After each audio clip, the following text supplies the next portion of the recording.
My daily live stream today. I'm going to talk about a very personal topic. Hope you guys are having a wonderful Monday and enjoyed your weekend.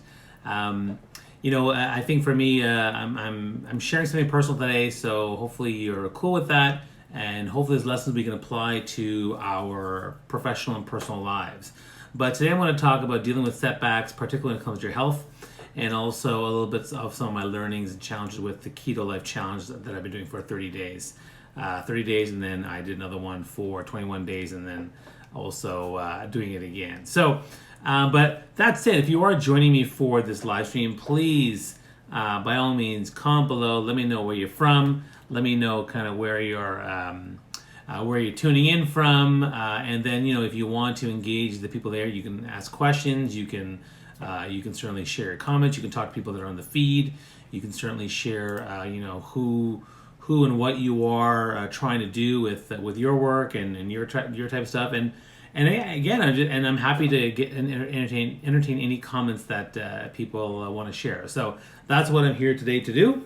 And if I can actually see your comments, because right now I'm trying to see if I can find the feed, and right now there's something going on, I think, with social media or with the app where I'm having trouble seeing the feed. But I will try to, if I can see the feed, I can see your comments. And if I don't see the feed, if one of you would be so kind as to maybe DM me the link to this post, assuming it is now going, please just DM me on LinkedIn, or maybe you can DM me on Facebook, depending on where you are, because I'd love to actually see if people are getting this message and it's getting out there to the community. So thanks so much for that. So, and again, anyone who's here, you're certainly welcome to share your stuff and engage people. So.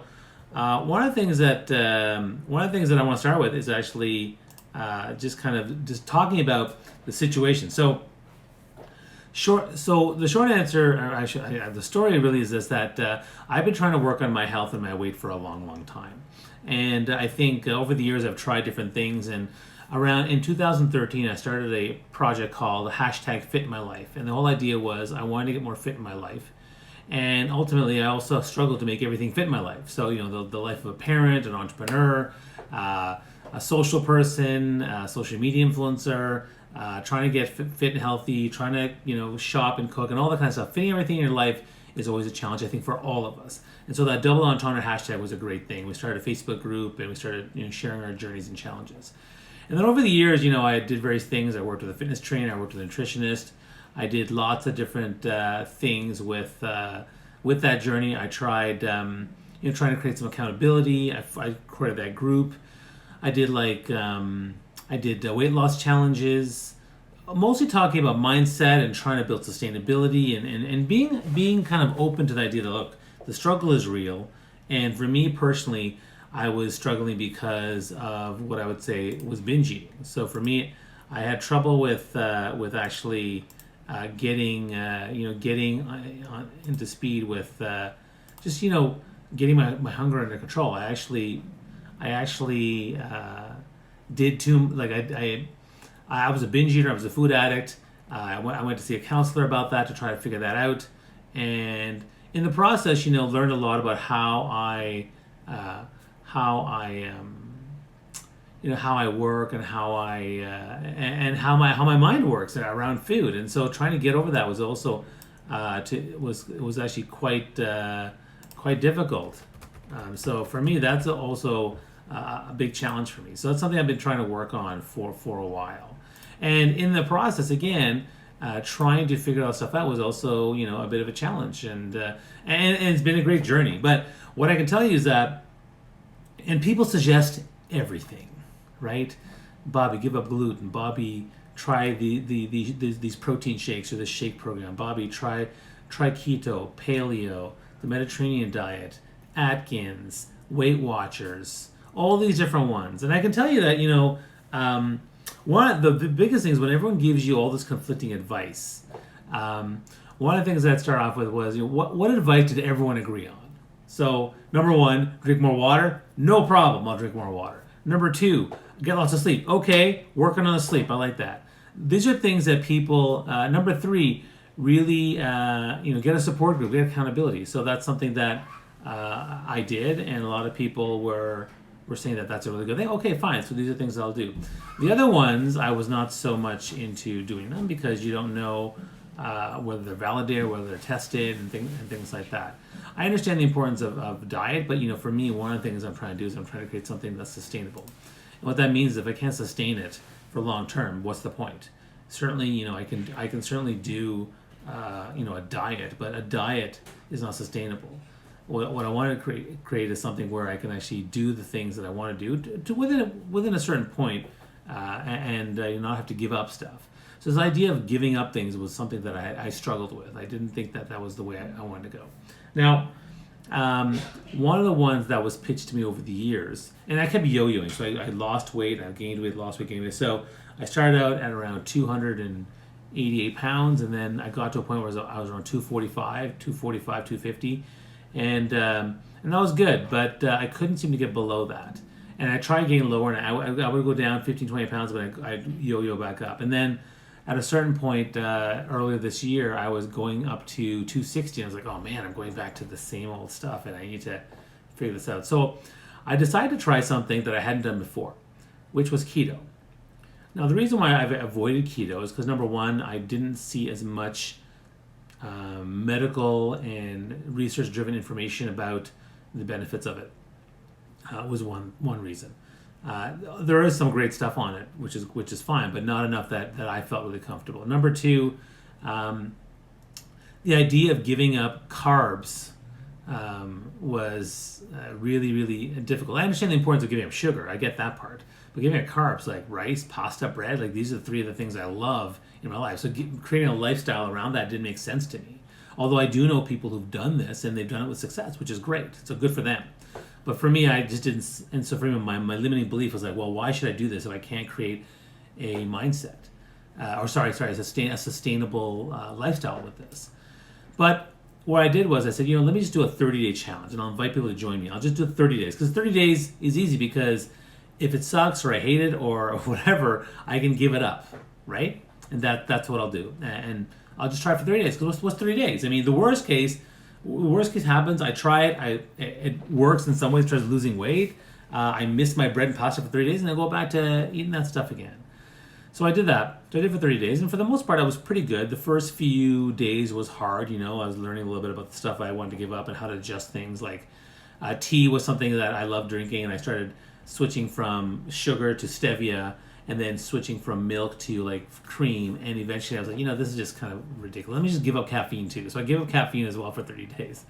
So I gave up sugar, gave up carbs, gave up caffeine, and then coming up with, and people were very supportive, giving me like ways to they say buy lots of nuts, buy some this meal electrolyte thing to help me out, focus on the first 10 days of the keto flu.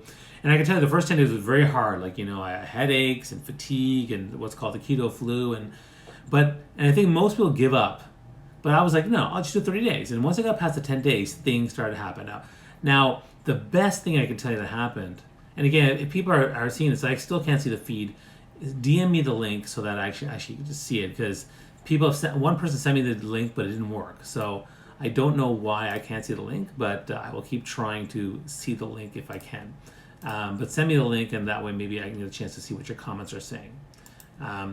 So what happened?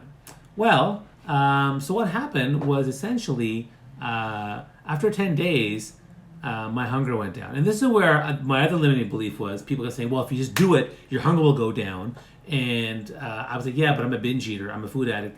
That's you don't understand. When it doesn't matter whether I'm hungry or not hungry. If I want to binge, I will do it. So I don't see why hunger going down will affect my binging. And so I said, okay, well, but again, 30 days, right? 30 days. So I'll just try 30 days. And after 10 days, my hunger started to go down. And I noticed that. I definitely noticed it. I was also at the same time doing intermittent fasting. So I was like eating between 12 p.m. and 8 p.m. and then, have my dinner, and then I wouldn't eat in the morning, and then I would just start at 12 o'clock, which is good because, breakfast was always the hardest one to do without carbs and the bread and toast and cereal and all that kind of stuff that I liked.